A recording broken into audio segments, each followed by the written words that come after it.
Hey Tooth Fairy, welcome to today's show where this is actually my third podcast in one day and I've had a lot of coffee and I hope that I'm not just like rushing through things too fast, but I took some time off because my child left and I was an empty nester, or I am an empty nester, and it was just one of the hardest experiences of my life emotionally. So I am ready to get back in it and hit the ground running like nobody's business. So with that being said, I talk all the time about building your balanced, healthy body. And yes, I love that. But like, honestly, I'm a fit pro. Fitness is just I eat, sleep, and breathe it, right? And so I wanted to talk today about like my non-negotiables as a fit chick in her 40s, right? These are things that like, they're not even a question in my mind. I habitually do them day in and day out. So there are 5. Well, there's more, but I'm going to give you my top 5 today. And if you want to, try implementing 1 or 2, or maybe you already do, great. This is just what's worked for me over the past 15, 20 years or so. So I just wanted to give you a little bit of insight. So stay tuned.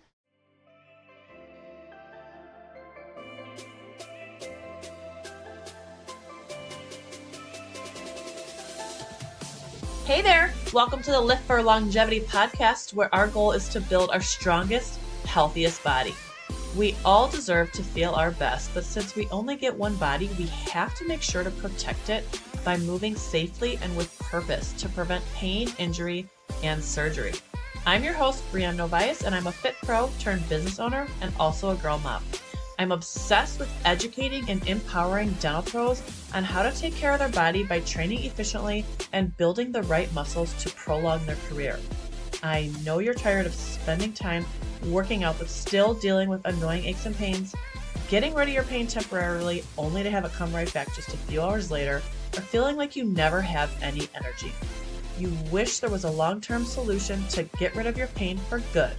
Well, I'm here to give you real-life, actionable steps that you can take today to get rid of your pain, say goodbye to quick fixes, and have energy to live a life that you love. So if you're ready to get stronger, enjoy your life outside the operatory, and have longevity in your career, grab yourself a high-protein snack and let's get to it. Okay, my number 1 non-negotiable, like pretty much my whole life, my daughter's the same because she's just seen me do this day in and day out, all day, every day, is water. Water. Everywhere I go, I take water. I always have water near me. I drink so much water. I always have. I always will. It's crazy to me because it's so second nature to me. And I ran into a gal at church a while back, and she always had these big coffees in our Bible study. And I don't say anything. But I think one time I finally did ask her, like, where's your water at? And she's like, I don't drink water. And I'm like, what? So I was like, hey, why don't you, she asked for a suggestion on how she could start drinking water. I don't just like give, my opinion or my unsolicited advice, but her and I became very close very quick. Anyways, I'm like, hey, go on Amazon, get this water bottle. It's like $10 and it has, it's got that little marker for 8 a.m., 10 a.m., 12 a.m. And she's like, she messaged me a couple days later, like, this is the best thing you could have ever suggested for me. And I'm like, oh, great. Like, glad it worked, like something so simple like that. She's like, I feel so much better. And this was probably 6 months ago. And I saw her a couple weeks ago and I'm like, how's your water intake going? And she's like, still great. So like just something so simple like that can help. And, water is so important at so many levels. I'm actually going to probably do a whole entire podcast on water and hydration and how important it is. So I'm not going to go too much into that, but just so you're like, okay, cool. Well, I don't drink enough water because, you're busy with patients all day. I hear that a lot. What I do personally is every morning when I wake up, I drink a huge glass, not huge, but like a 16-ounce glass of water. I drink out of blender bottles, and they're 16 ounces. So I chug one of those immediately before my coffee. And I do that throughout the day, but, if you struggle getting your water in because you're so busy with patients, you could absolutely do that. Drink a hell of water in the morning. Not a hell of a lot because you don't want to have to be peeing all day, but just kind of get it in when you can. Like take a lunch break, hopefully chug some water. You don't have to chug it, but like get a sufficient amount in. And then again, after work, just kind of drink as much as you can, obviously within reason, because you don't want to be drinking water right before bed and again, have to wake up and pee. But a good rule of thumb is half of your body weight in ounces. So I'm like 150. I drink well over 75 ounces. But again, I just love water. And that's just been my go-to my whole life. And so you know, if you don't like water, I know my twin, he's always putting like, I think it's Mio, he's always putting flavored in his water. So there's different things you can do like that if you don't like water.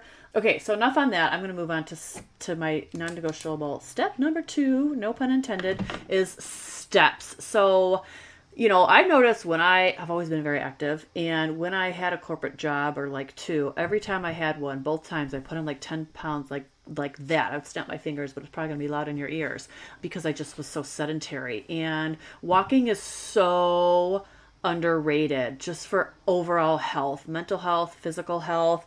And what I do now, because I do sit a lot more because I'm online behind my computer, you know, recording podcasts and talking to y'all on Instagram and things of that nature, I found myself not getting a lot of steps in, and my body craves that. Like my dog's the same way. Like he wakes up and he's like, Mom, let's go, let's go, let's go. Like he's a dog version of me. He has so much energy. So immediately, first thing in the morning, you know, I brush my teeth, wash my face, go to the bathroom, chug my water, and then I walk him immediately, and I get like 5,000 steps a day. But you know, if you can do that, great. I know a lot of my clients work very early and they don't have time to do that. What I've done, also because I live in Chicago, so like I can walk as many times as I want in the summer, but like in the winter, you better believe that my dog and I are not going out when it's fucking 0 degrees or snowing or raining for that matter. But I invested, I wouldn't even say it's an investment. It was like less than $200 in a walking pad.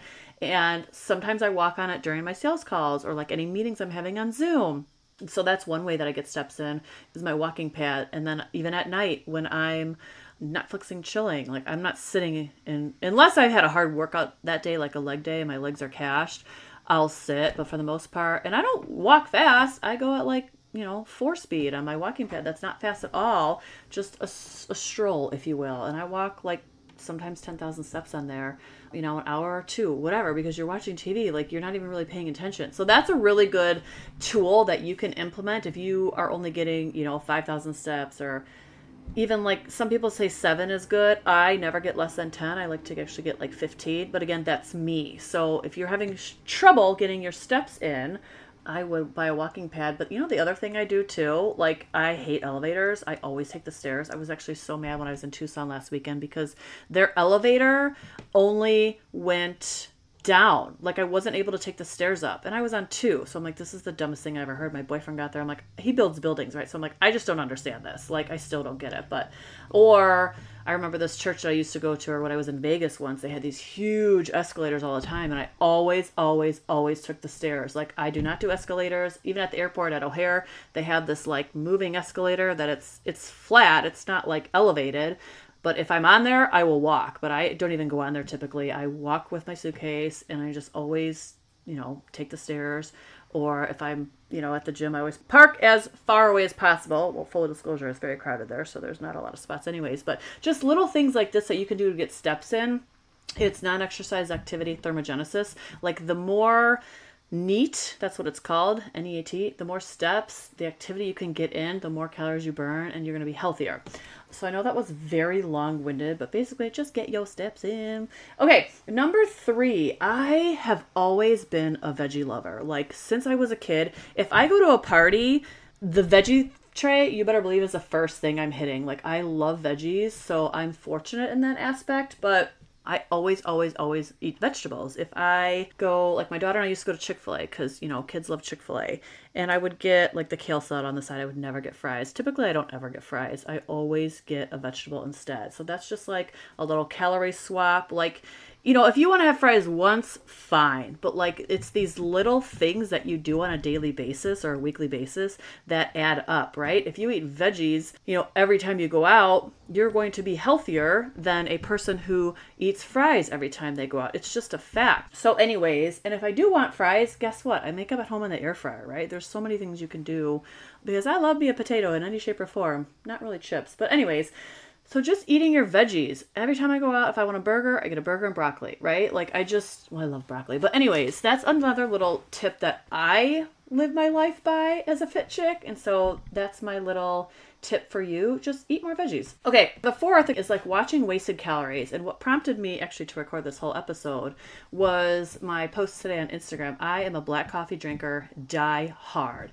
And my boyfriend calls it bean water. So my boyfriend drinks coffee with a ton of cream and sugar. So gross. And his mom drinks coffee with cream, but then his dad and his sister drink black coffee just like me. And so it's so funny just to see kind of how people drink their coffee. It kind of tells you a little bit about them. But anyways, if you drink creamer in your coffee, you do you. But like I am telling you, that is wasted calories. It's basically, in the fitness world, we call it taste, bites, and licks. Like if you eat a little lick of your kid's ice cream, like all these things add up to extra calories, and then it puts you over your calories. And that's a lot of times why people are overweight. Obviously, there's 800 other million factors.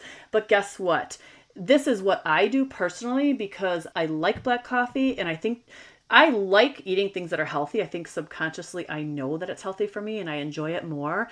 But if you like your coffee with creamer, that's your, what's it called? Like your vice, fucking drink your coffee with creamer, right? Like I'm not telling you what to do. I'm just saying like what I do. It's those little things that add up. Another example is when I'm at a party, I will not eat birthday cake. It's just something I don't ever not eat cake. Like on my birthday, I'll eat a dessert, but like I just don't typically eat desserts or birthday cake at people's birthdays. I will tell you though, if there's a Rice Krispie treat, you better believe I'm probably eating one of those. However, Rice Krispie treats are so much more low calories and there's like barely any ingredients in them that's my go-to. But a lot of times I don't even eat that because I'll eat like 5 and I'm not even kidding you.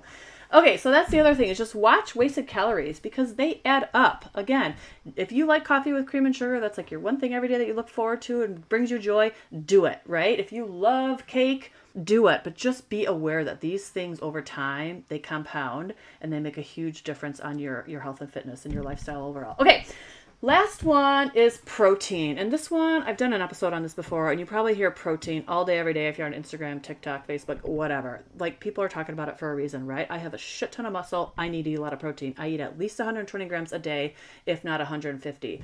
But how I do that, and I do protein shakes. I always have at least 30 grams with breakfast, or each meal, I should say. But another trick, like if I go to Chipotle, which I really don't, but if I were to go out to eat like that, I would get double protein, right? Or there's a restaurant by my house. It's like a Mediterranean or something. It's like chicken and beef shawarma. I don't know. It's so freaking good. And I always get chicken and beef, right? I get double protein. So that's like a really cool tip. And if you can't eat that much if you're full, just like save the rest for later. But just make sure that you're eating enough protein because it's going to keep you full. It's going to keep you lean. It's going to help you build muscle. It's going to give you energy. Like there's so many things that protein is beneficial for. And this is again, just like second nature to me because I eat, sleep, and breathe fitness all day, every day, for my entire life.